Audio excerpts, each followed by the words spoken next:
Welcome to Pleasure Doing Business with You, a podcast showcasing young Black entrepreneurs who have paved their own ways to success. I'm your host, Megan Sayles, business writer at Afro News and Report for America Core member.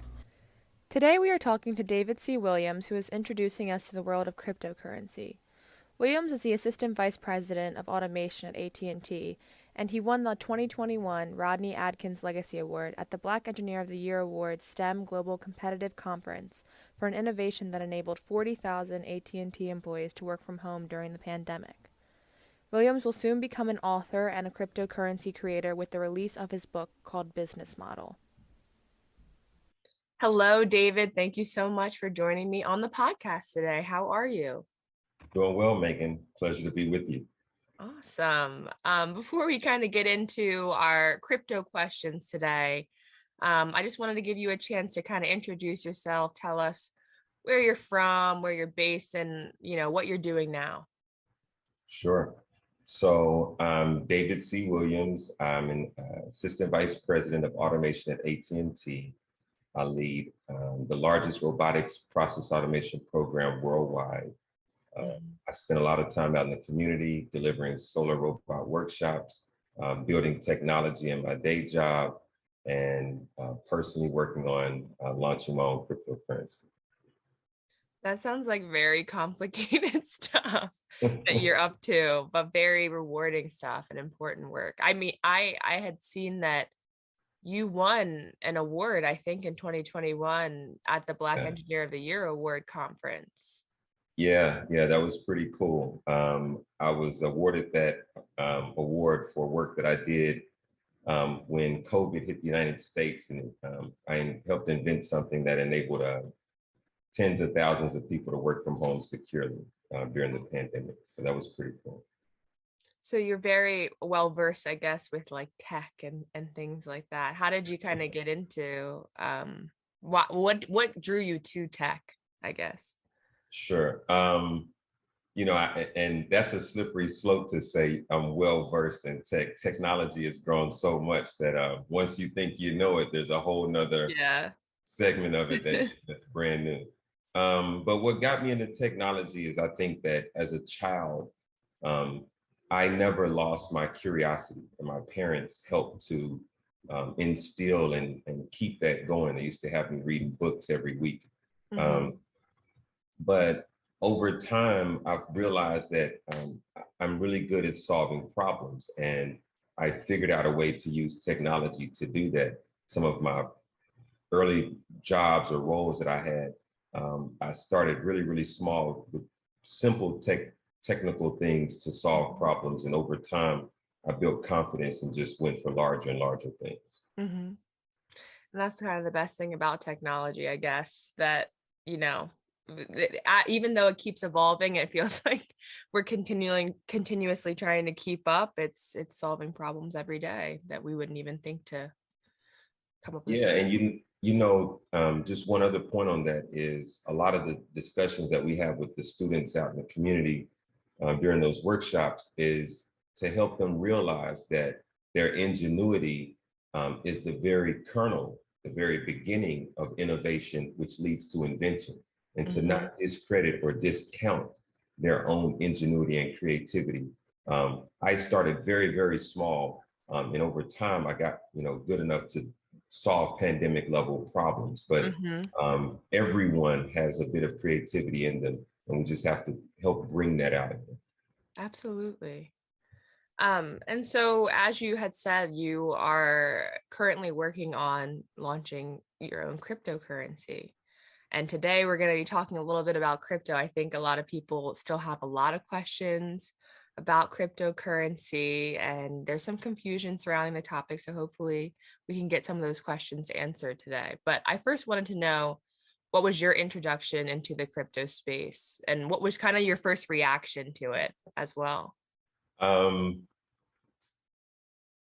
My first introduction to crypto is probably like a lot of folks, where there was a rise, a smile and a frown. I heard about Bitcoin. I did not invest early, and then I saw the rise of Bitcoin. And a very good mentor of mine spoke to me about it a couple years before it really took off, and I just didn't bite. But once I saw, how open that market is, and again, it is volatile, it goes up and down. But when I saw the potential of that market, that got my interest into it. Then, look, just keeping it all the way real with you, I saw a music artist that released an NFT with his album, and the record sales, the sales of the coin and so forth all moved or the token moved so fast that I just had to take a different approach, more than just the regular investing in the stock market or Ethereum and things on the blockchain. I decided to step in and have a piece of that pie as well. And kind of just starting super basic for our listeners, can you just kind of, what is cryptocurrency in your own words? Yeah, cryptocurrency is digital currency, and it's designed to work through an exchange on a computer network. And that computer network is decentralized from a centralized bank, right, from our banking system. It doesn't participate at all with our banking system. And so that makes a lot of people nervous when you say, oh, you have money and there's no centralized bank. Well, the way cryptocurrency is kept honest is there's a blockchain. And the blockchain is a group of a million-ish different owners on it that have very high-end computer servers, and they keep a copy of a ledger. And all 1 million-ish of them have the same copy of that ledger. And so someone can't come in like the Joker and fake something, because it would show up instantly. It would stand out like a sore thumb across the other million computers. And they would say, oh, this is fraudulent, this isn't accurate, and they would get that out of the system. And so that's what keeps the blockchain and cryptocurrency honest, is that the way that network works together, that the fact that there's transparency across those million-ish different ledgers to see that everything's honest. What are like the prominent types of cryptocurrency? Like, what do you think the top ones are today? Bitcoin is still outpacing the pack. Yeah. They started first. There's advantages to being first. And so Bitcoin is still doing well, even though, there's always going to be ups and downs in any market, stock market, crypto market. But Bitcoin is doing very well. There's Tether, which is tethered to the United States dollar. There's a few others out there. There's stuff like Dogecoin that, it had a huge rise, a lot of interest, but then it's kind of tapered off as of late. People claim it'll come back, but that's probably some of the most notable ones out there: Bitcoin, Tether, Ethereum. And in crypto, there's like coins and tokens. Can you describe the difference between those and what those are? Yeah, a coin sits on its own blockchain. Okay. A token rides on someone else's blockchain. So there may be a handful of blockchains that exist today, but there are 10,000 or more tokens in the world, different types of tokens. And so all those tokens ride on existing blockchains. The coins are easily used as a form of digital currency. The tokens, they can be used as digital currency, but before they can be, they have to be converted back into that parent blockchain, or it can be converted into currency or cash. Absent of doing that, the token still has value, as the token could be used as a certificate of authenticity, like for a picture or an album or a sculpture. And so it can be used in different ways. Tokens can be used in different ways like that, but it can also be used as money, currency. It just has to be converted back into the native blockchain, whereas coins don't have to be converted. Okay. And I was a little confused because NFT is obviously non-fungible token, and I know that a lot of people have different artwork and things like that for their NFTs. And I was wondering how then tokens come back into the crypto space and act as a currency, but that makes more sense now. Yeah. uh, but what do you think like are some of the draws to crypto? Like what are some of the benefits, I guess? Well, maybe an obvious benefit, I would say, an easily identifiable Hmm. benefit is this.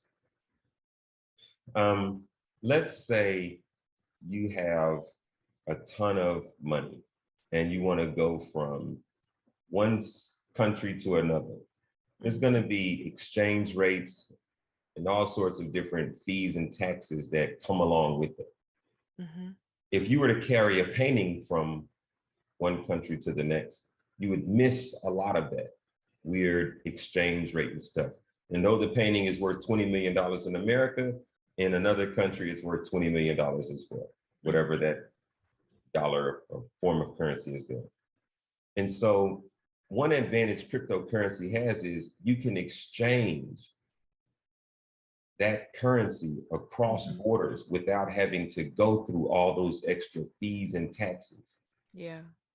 And so that alone provides, there are other benefits, but that benefit alone provides a lot of advantages for many people or businesses that are doing business globally. Think about all the different digital services, Fiverr, Upwork, and blah, blah, blah, blah, blah. And so many different folks doing different things where you can pay people back and forth in Ether that rides the Ethereum blockchain versus trying to convert a dollar into a ruble or a dollar into a yen. And what is the fees on that, the exchange rate, and how is the dollar doing today versus later? All these things come into play versus having a very simple transaction to do so. Also doing that, you miss a lot of those taxes. There's also, it's traceable because it's on the blockchain, but you're not a part of the centralized banking system. And so the IRS and things like that don't necessarily get as involved in those transactions. I think there's some legislature that's coming. I don't know if everybody's happy about it, but at least as of now, they don't get as involved into the crypto exchanges. And I've heard some people suggest like getting into cryptocurrency as a means of kind of gathering capital for starting a business or funding for expanding a business, because especially for Black business owners, because of their kind of the history with the banking system and Black entrepreneurs and the issue of gaining capital. So some people have said that Black entrepreneurs should get into the crypto space as a means of funding their businesses. What do you think about that? I always believe that you should run all the traps. And what I mean by that is until someone says, press hard 3 copies, here's the loan, till that happens, I think you should try every avenue. And I think cryptocurrency is going to provide a level of competition against the banking system. Now, maybe they don't want to invest in Black businesses, and maybe they think Black businesses are high risk, but as Black businesses start to produce and show a return on investment, a business decision permeates. So the question then becomes, Bank ABC, how much growth are you looking for?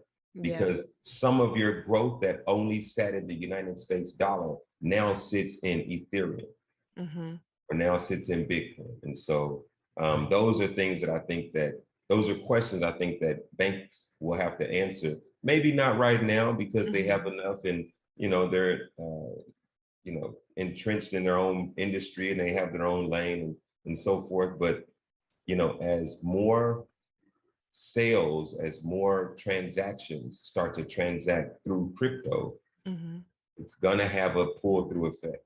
Yeah. What are some of like the drawbacks to crypto? I mean, obviously the volatility and things like that, but what are some of the other maybe drawbacks to using crypto?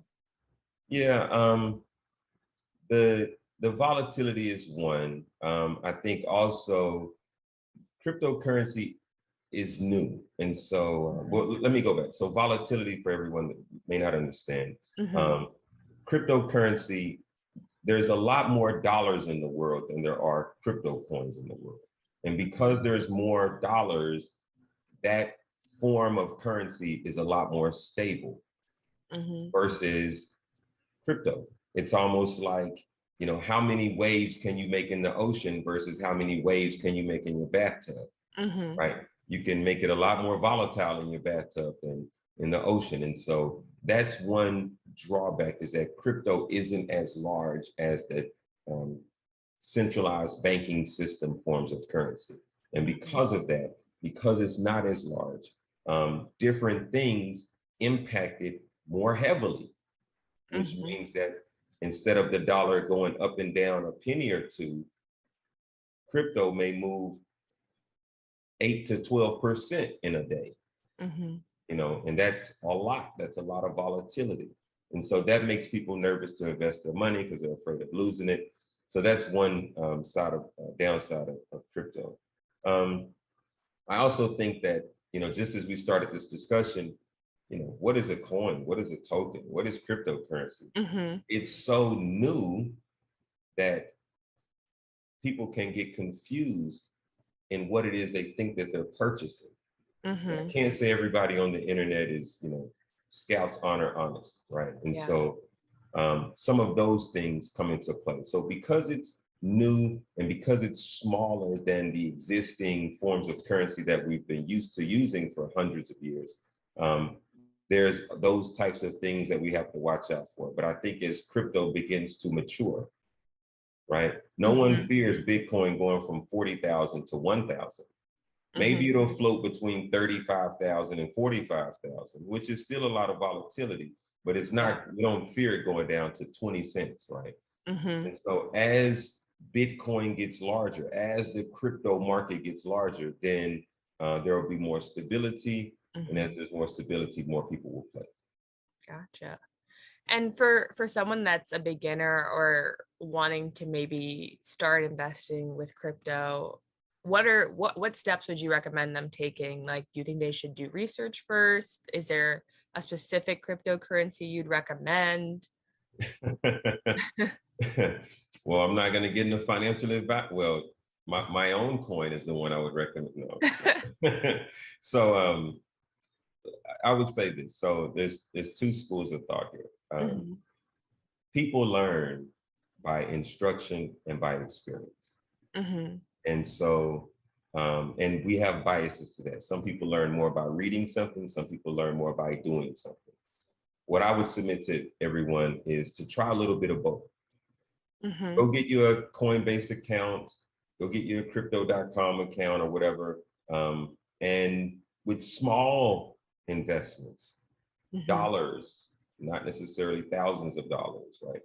Small investments, stick your toe in the water and just see how it goes. Play a little bit, have a little fun.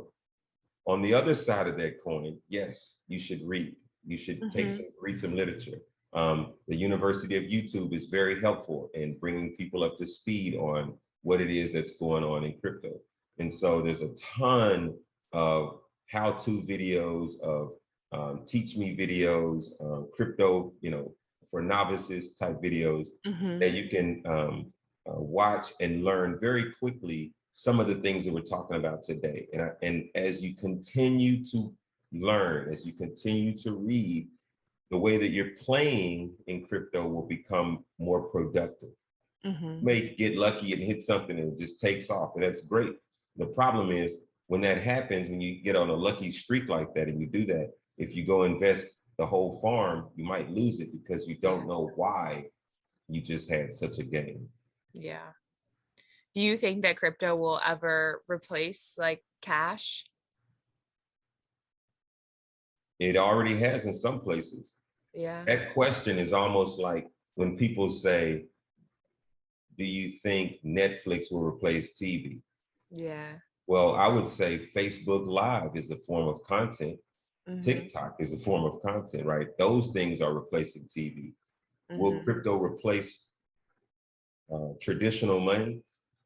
There are some telecom companies where you can pay your bill with Bitcoin. The Dallas Mavericks, I think, still accept Dogecoin.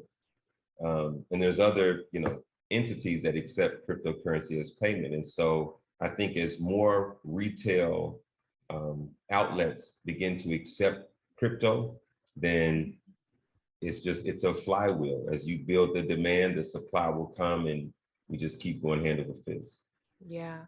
I think I saw that there's like crypto ATMs or something like in some Oh, places. yeah. Yeah, absolutely. I mean, I do work with people overseas, and a lot of times the way that we're exchanging currency is through Ether or Ethereum. Mm-hmm. It's not through a dollar or anything like that. And so it's already happening. Yeah, exactly. It's already happening. Again, the question just becomes how much out of the existing legal tender traditional currency pool does that volume shift to crypto? As that starts to happen more, here we go. Mm-hmm. And what do you think about kind of, especially as it gets more popular and more people invest in crypto, about, you think there'll be government action? I mean, there's already, I guess, some now that they're trying to, but what do you think? Yeah, so government action usually reflects different administrations, right? Yeah. There may be another administration that has a different feel about cryptocurrency, and the laws may swing a little to the left versus the right, or the right versus the left, excuse me. And I think those things will continue to see that happen, right? Yeah. Recently, the U.S. government made a ruling on daylight savings time. Okay, what's funny is if you go read the history on it, I believe back in the 70s, they did the same thing. And 6 months later, they got rid of that law because people didn't want their kids walking to school during the dark. Yeah. So, I think different administrations, different points in time, the society will swing one way or the other. I think in the end, there will be some government regulation. There's a lot of money in crypto, and governments are going to want a piece of that. They're going to want some type of tax out of that. How tight the crypto community, the internet community can resist or fight that, we'll see. There's the internet's undefeated thus far, so Yeah, we'll exactly. see. Yeah, we'll see. I mean, I look. I mean, Twitter has liberated countries, right? There's a lot that can happen using social media and the internet. And I understand governments have a ton of power. They're the authoritative figure or head of all our states, and so I think there's going to have to be some type of reconciliation where the government will have a foot in the door. I just don't know if they're going to hold the whole door. Yeah. And can you tell us a little bit about your cryptocurrency? Where are you in the process? Yep. So towards the end of the process, I'm really excited about it. The name of the coin is Anomaly. Okay. I like the name. Thank you. The logo of the coin is actually the praying hands emoji. Okay. It represents collective or group success. And the way I speak to that is that group success comes by two things: aligning and coming together. And so, like fingers on hands aligned and the hands coming together. So that's what the logo or the coin represents. Yeah. I'm in the process of completing the application with Ethereum. There's a lot of things you have to put together. There's all sorts of burn events and token utility and tokenomics and white papers and blah, blah, blah, all this other stuff you have to do. And so I'm working through that process, but it's going very well and I'm really excited about it. The last thing I want to say is I have a book that I'm releasing later this year. And as that book is released, we will attach that coin to the book. So as people buy the book, they'll be gifted a set number of Anomaly tokens. And so that'll help get people engaged in cryptocurrency that may not have been in it, engaged before. And what is that book going to be called? The book is called Business Model. Business Model. Okay, so be on the lookout for Business Model. If you want to get your start in crypto, you're gonna get some money from that. That's awesome. Absolutely. And I wanted to give you another opportunity if there's anything else that you wanted to kind of plug or just get the word out about. Yeah, look, just one quick thing I'll say is that that book that we're putting together, combining it with the crypto, I believe that's one of the first books, and we're the first author to do something like that. There's a lot of books out there that'll teach you about crypto, but not a lot of books where you actually get thrown into the game, where you actually get some cryptocurrency you have a stake in the game now. So I'm really excited about that, and I'm hoping that can open some doors for a lot of people that have kind of been standing on the sideline. Last points from me, I'm easy to find. I'm on Instagram at David Chris Global, LinkedIn, Facebook, David C. Williams. And, we're doing a lot of work out in the communities. And so if folks want to hit me up, I hope so. So hopefully we can come to a community near yours and have some solar robot workshops with the children there. Awesome. Well, thank you so much, David, for joining me on the podcast today. It was a pleasure doing business with you. Pleasure as well, Megan. You have a great day.